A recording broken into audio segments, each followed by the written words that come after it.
Dependent clauses. First of all, what is a dependent clause?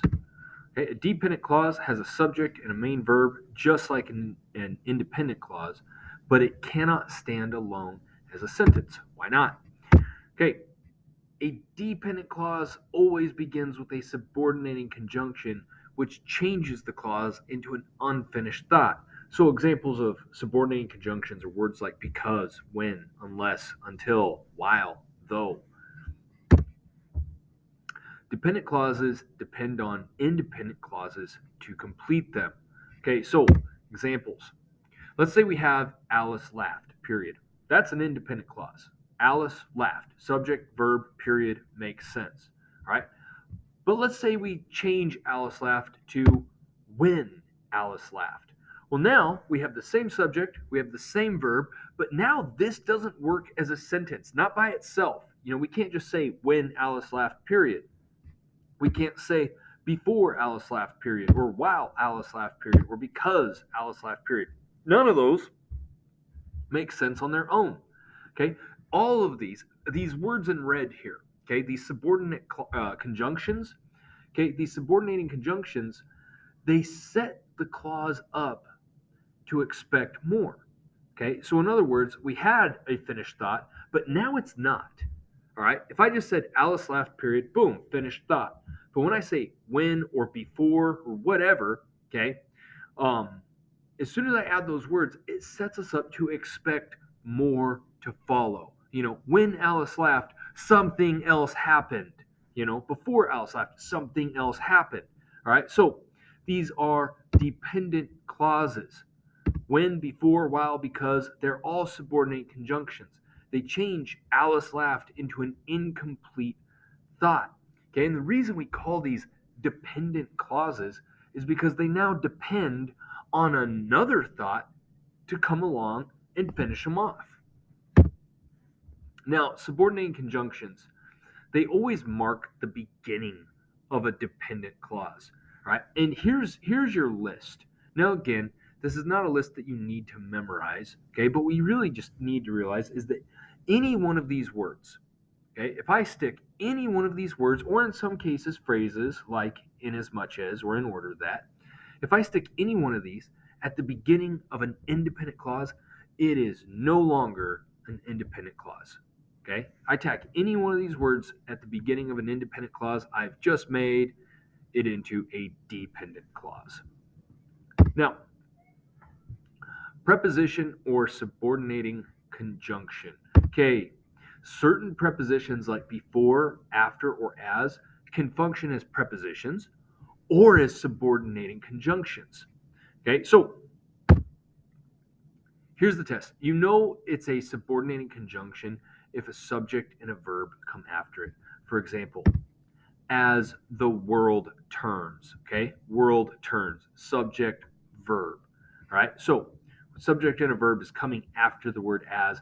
That tells us, hey, it's a subordinating conjunction. It's a preposition if it's just a noun and maybe some modifiers that come after it. John is strong as a bull. Okay, so there it is, as a bull. We don't have a subject and a verb. Okay, so it's just a prepositional phrase. What do we do with dependent clauses?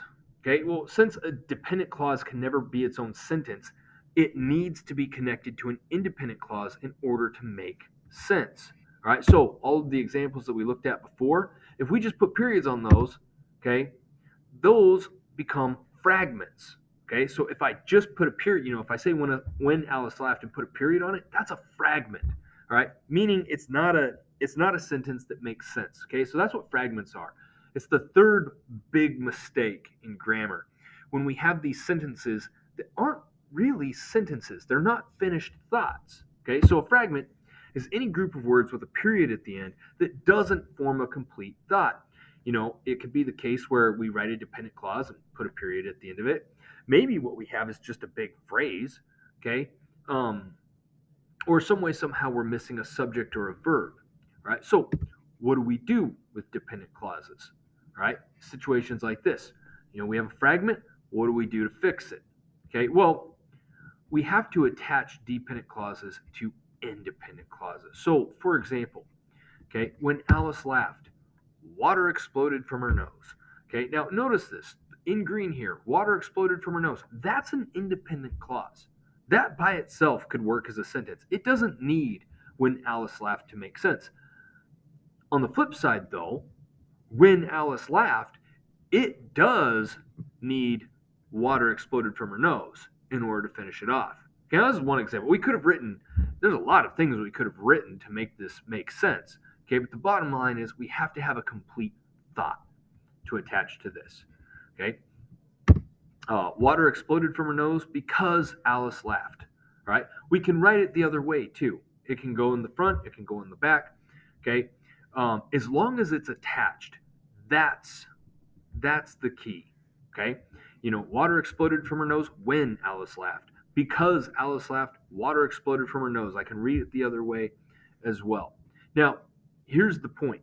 When we attach a dependent clause to an independent clause, the result of this combination is a complex sentence. Okay, so this is our third sentence type. We've had simple, we've had compound, and now we have complex. So basic definition is this. Okay, a complex sentence is one independent clause plus at least one dependent clause. Now, a note about placement. Okay, notice the placement of the dependent clause in the sentences below. A dependent clause can either begin a sentence or it can finish a sentence. When Alice laughed, comma, she blew water from her nose. She blew water from her nose because Alice laughed. Okay, sorry, I've changed the example unintentionally here. Okay, so notice something about the punctuation now. If the dependent clause begins the sentence, we must have a comma after it. All right, so this is the way that understanding dependent clauses affects our punctuation. Okay, it affects the way we write. If it begins the sentence, we have to have a comma after it. If the dependent clause ends the sentence, the comma is not necessary. Sometimes they can be used stylistically, but it's not required. Okay, so she blew water from her nose because Alice laughed. Okay. Note on fragments. Fragments sometimes happen because people start a sentence with a subordinating conjunction and then fail to connect the now dependent clause to an independent clause. Fragments often happen when people incorporate long phrases into their sentences and they fail to realize that they don't actually have a main verb or sometimes even a subject. For example, the kids running along the track after school.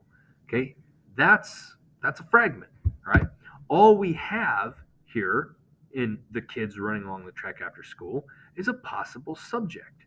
It's being described, but it's not actually doing anything. Okay, running along the track after school is a long participial phrase describing the kids, and that's all it's doing. It's describing.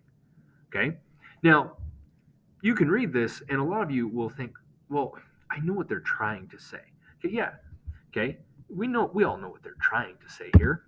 Okay, if the writer intended running to be the main verb, which I'm guessing is what most people would argue, okay, the sentence would need to be written like this: the kids were running along the track after school. Now it's correct. Now it's fixed. Now we're using running as a main verb.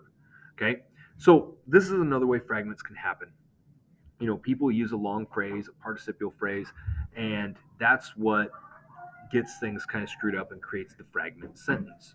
Okay, or the sentence fragment is what I should say. Okay, and that's it.